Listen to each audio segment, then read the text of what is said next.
पिछले एपिसोड में आपने देखा कि दलित बेटी कविता भील एडीएम बनते ही 3 थाने सील कर 4 महिला थानों में छापा मरवाया, कविता की मां को किडनैप करवाया और कविता भील की गाड़ी में बम रखा। अब देखिए आगे आप देख रहे हैं एपिसोड 2। दोस्तों, कंटेंट तैयार करने में बहुत ही मेहनत और लगन खर्च होती है। आपसे गुजारिश है वीडियो को एक लाइक, शेयर और चैनल को सब्सक्राइब जरूर करें। कमेंट में बताऊं कविता भील की मां कहां होगी। रात का अंधेरा शहर पर उतर चुका था। जिलाधिकारी आवास की बत्तियां पूरी तरह जल रही थीं। बाहर सुरक्षा दस्ता तैनात था, लेकिन भीतर एक कमरे में तूफान मचा हुआ था। कविता भील के हाथ में वह खत अब भी था जिसमें उसकी मां की जान की धमकी लिखी थी। उसके माथे पर पसीने की बूंदें चमक रही थीं, मगर आंखों में डर नहीं, आग थी। उसने अपने निजी सचिव से कहा, गाड़ी तैयार करो, मैं अभी मां को लेने जा रही हूं। एसपी ने रोकना चाहा। मैडम, ये सीधी जानलेवा साजिश है, अकेले जाना खतरनाक होगा। कविता ने उसकी आंखों में देखते हुए कहा, मैं अकेली नहीं हूं, इस बार पूरा समाज मेरे साथ चलेगा, संविधान के नाम पर। गाड़ियों का काफिला रात के अंधेरे में गांव की ओर निकला। रास्ते में दलित बस्तियों से लोग निकलने लगे, हाथों में नीले झंडे, कुछ के हाथ में बाबा साहेब की तस्वीरें। एक बुजुर्ग औरत आगे आई और बोली, बिटिया, तेरा रास्ता हम रोकने नहीं देंगे, तू आगे बढ़, हम तेरी ढाल बनेंगे। कविता की आंखें भर आईं। वह सोच रही थी, यही है मेरी ताकत, यही है बहुजन जागरूकता। गांव पहुंचे तो घर सूना था, दरवाजा टूटा पड़ा था, मां कहीं नहीं थी। कविता ने रोके बिना आदेश दिया, पूरे गांव की तलाशी लो, एक एक घर खंगालो, मां को कुछ हुआ तो किसी को बख्शा नहीं जाएगा। गांव में अफरा तफरी मच गई। तलाशी के बीच उसने बच्चों को देखा जो अंधेरे में मिट्टी के चूल्हे की रोशनी में पड़ रहे थे। कविता पास गई और बोली, इतनी रात में क्यों पढ़ रहे हो? बच्चे ने कहा, दिया बत्ती नहीं है मैडम, लेकिन मां कहती है कि पढ़ाई ही हमारी डाल है।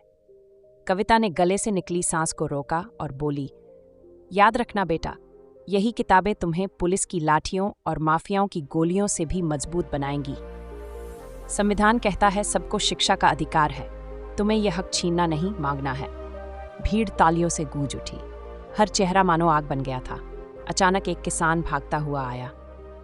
मैडम, मैंने आपकी मां को देखा था। कुछ नकाबपोश लोग उन्हें जीप में डालकर पुरानी फैक्ट्री की ओर ले गए। कविता ने मुट्ठी भींच ली, तो ये लड़ाई अब खुलकर होगी। वह काफिला लेकर फैक्ट्री की ओर दौड़ी। फैक्ट्री के बाहर दर्जनों हथियारबंद लोग खड़े थे। उनके सरगना ने हंसते हुए कहा, अरे वाह, दलित की बेटी एडीएम बन गई और हमें ही चुनौती देने आ गई। तेरी मां हमारे पास है, अगर ज्यादा अकड़ दिखाई तो उसका अंजाम अच्छा नहीं होगा। कविता आगे बढ़ी और दहाड़कर बोली, सुनो, ये देश बाबा साहेब के संविधान से चलता है, तुम्हारे हथियारों से नहीं। अगर मेरी मां को नुकसान हुआ तो मैं तुम्हारे काले कारोबार की एक एक ईंट उखाड़ दूंगी। भीड़ ने नारा लगाया, जय भीम, संविधान जिंदा है। माफिया थोड़े पीछे हटे, लेकिन उनकी आंखों में नफरत थी।